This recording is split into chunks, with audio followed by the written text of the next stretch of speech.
seconds. Clutch is his name. Talking sports is his game. End zone. Touchdown with no time left. Pushing the limits. They win on the last play of the ball game. There are no limits. Are you kidding? Who can you count on to make the last throw or shot? Wow, and the game is over. Mikey Clutch. This is the final play. Unbelievable.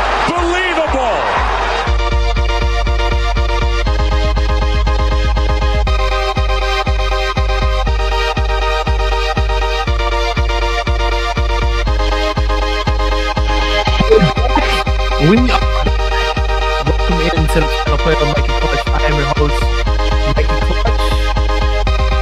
Happy Saturday. Made it to the weekend. Back in action. A lot of sports coming our way this weekend. We have another numbered UFC, which I'll just give a couple picks at the end of the show. We've got the Farmers Insurance Open for the PGA. Right now, Justin Rose has a healthy lead. He's 21 under. Next guy looks like Seamus Power at 14 under. Some NBA news.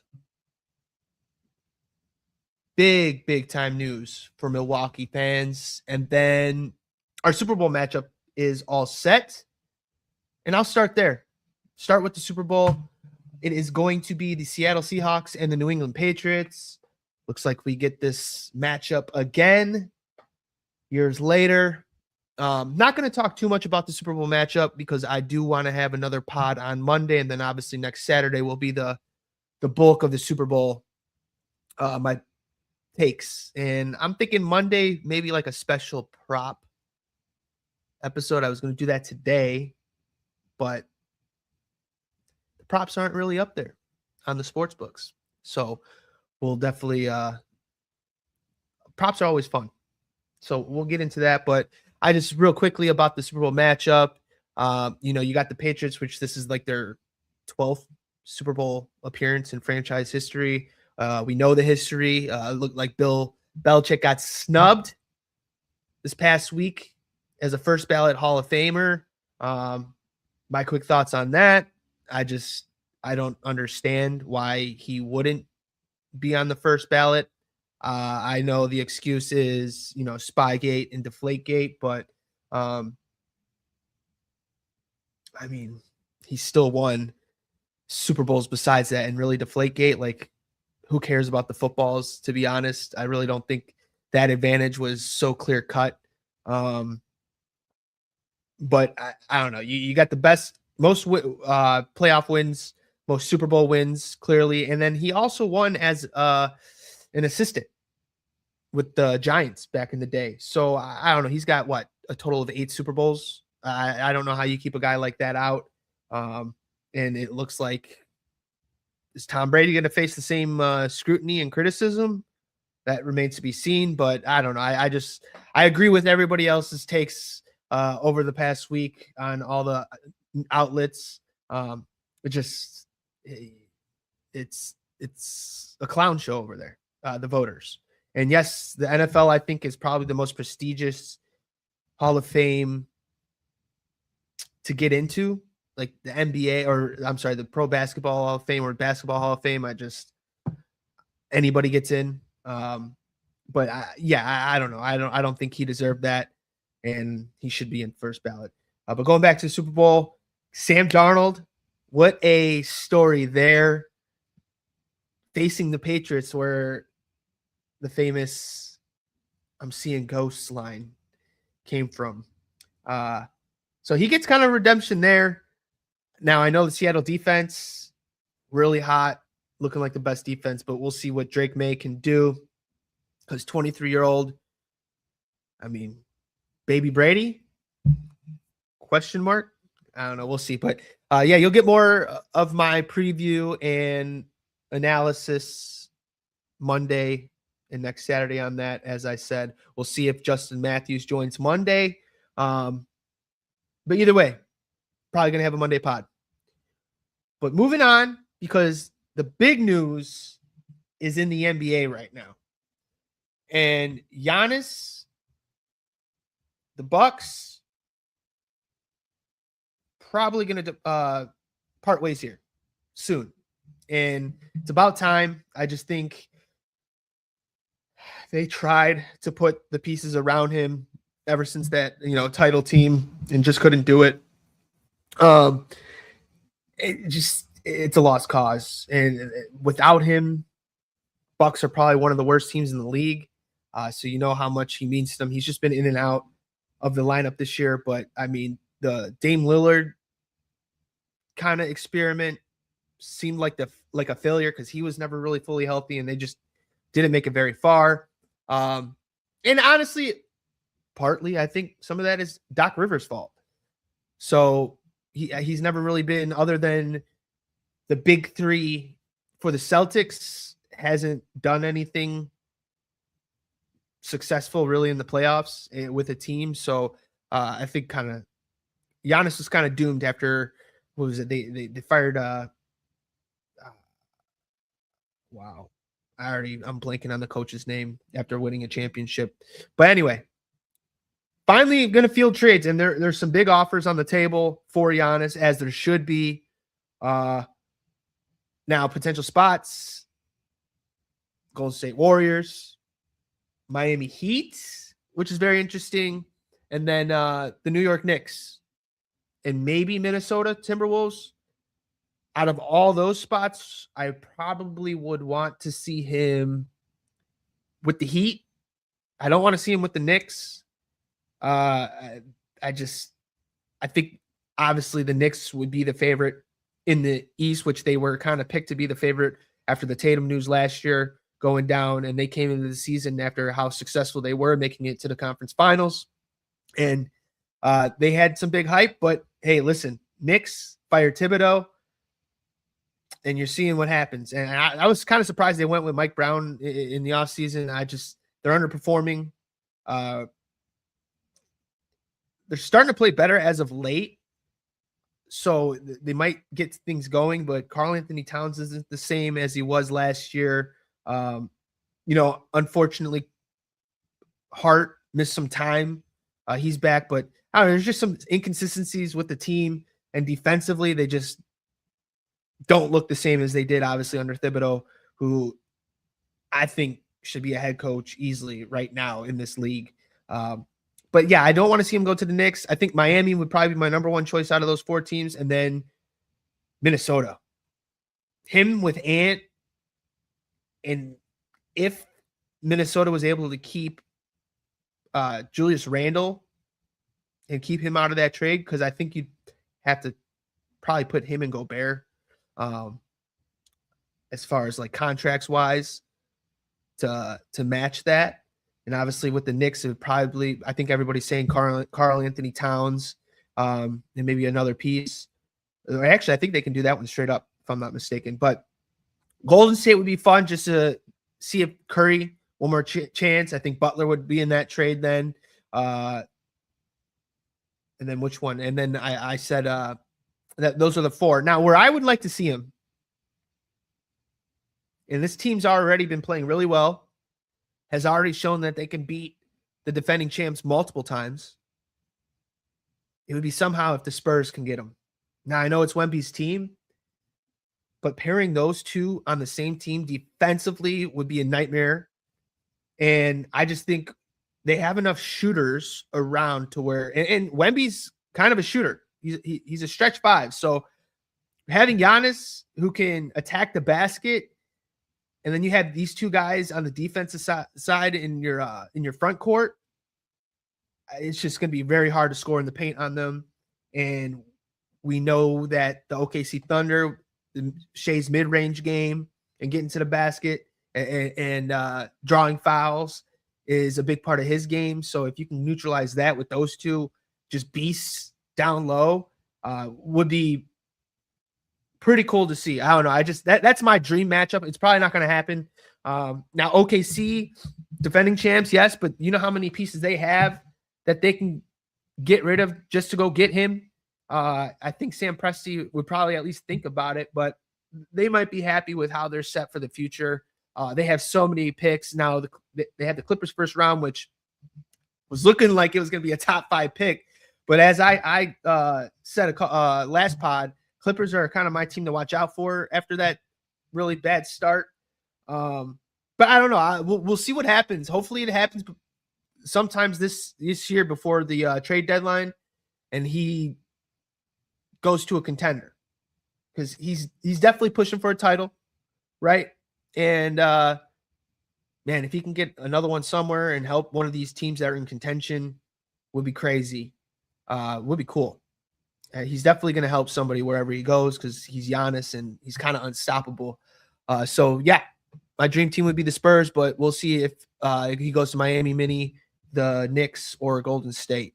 Some other news in the NBA: Paul George suspended 25 games for the anti-drug policy with the NBA. Now he cited, his struggles with mental health, and he just was taking taking improper medication to treat that. So hopefully he's okay. First of all, mental health is a huge thing, and listen, maybe some drugs that you're prescribed aren't, permitted by the NBA and can't be used. So it came up on his drug test, and so now he's suspended, which is going to cost him about $11.7 million out of his $51 million contract. So he's going to miss a big chunk of the rest of the season, which means he'll be back with around, I think, 10 games left to go. So we'll see how the Sixers perform without him. I think they'll be fine because they've been probably a surprise in the East this year. And with the way Embiid's playing, after kind of everybody wrote him off in the offseason, like he's done, that's the worst contract in the NBA, because he just signed that extension not too long ago. And he is looking, with the limited minutes that he's playing, he is looking like MVP in Embiid. So I think they'll be okay. Now, he's not going to play back-to-backs in this stretch, but we'll see how the Sixers look after the All-Star break, because they have looked really good and played some good teams really well. But speaking of being in MVP form, the Joker, Nikola Jokic, came back last night against those Clippers, the hottest team in the NBA. Clippers were 16-4 in their last 20 games, which is a really good sample size and a really good stretch of games to be playing well. But I mean, Jokic is Jokic. This is why I think they're probably my title favorites. I know everybody's on OKC, and it's hard to get back there 2 years in a row, and I get it. They have the team to do it. They're very gettable. We've seen it this year. And if Jokic is going to put up 31, 12, and 5, and those 5 assists could have easily been 10 to 11 if guys were hitting wide open shots that he was setting them up for. But that 31, 12, and 5 in 25 minutes, he was 8 for 11 from the field and 13 of 17 from the free throw line. So Joker's back. Joker is back, and this is why this team really goes as far as he takes them. And I think they do have a little bit of a deeper team with them this year. So it's going to be fun. It will come playoff times, because we've seen them take OKC to the brink, 7-game series in the conference semis last year. And we're going to be able to see that game play out. These two play tomorrow, coincidentally. So we'll see how they look. This is their first time playing since the conference semis last year, and it's a big tester. Jokic probably going to be on a restriction again, but it's hard to deny. I know Shea is as good as Shea is, but Jokic just on the floor is a different animal, and to me, best player in the league, arguably, with SGA. But yeah, it's just they missed him, the Nuggets, and the fact that the Nuggets were able to stay afloat, playing 500 better ball in that stretch that he missed, it makes his team really dangerous. And guess what? Christian Brown's still being out, or has still been out, and Aaron Gordon still hurt. So they're not even fully healthy, and they beat a really good Clippers team last night who had all their starters. So something to keep an eye on going forward. And then finally, the last thing I wanted to touch on, big game between former college teammates the other night.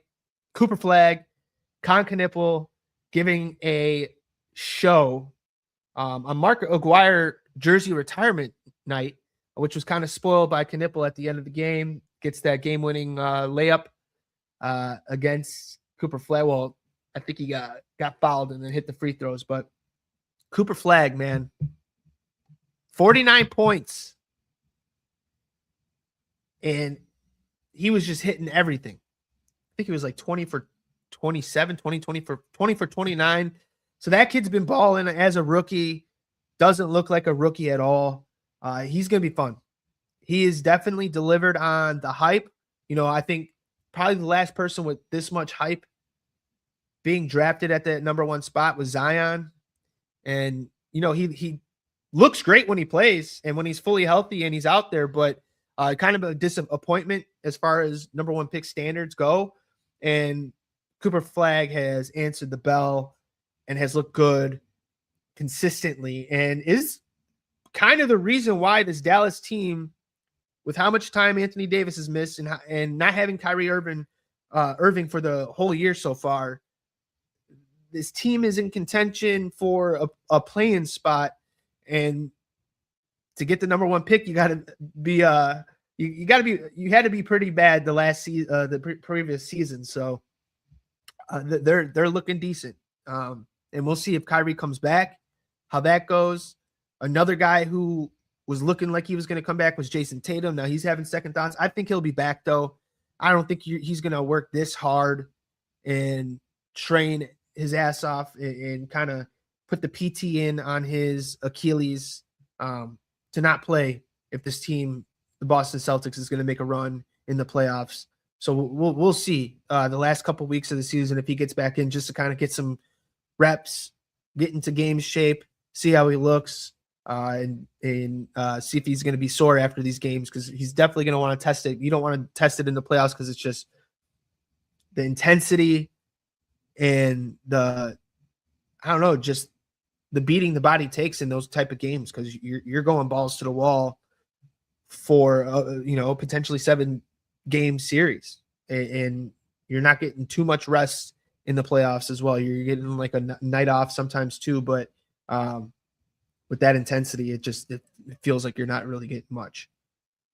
So those are my NBA takes. Finally, last week we had the debt-free pick 3. Not going to do it today.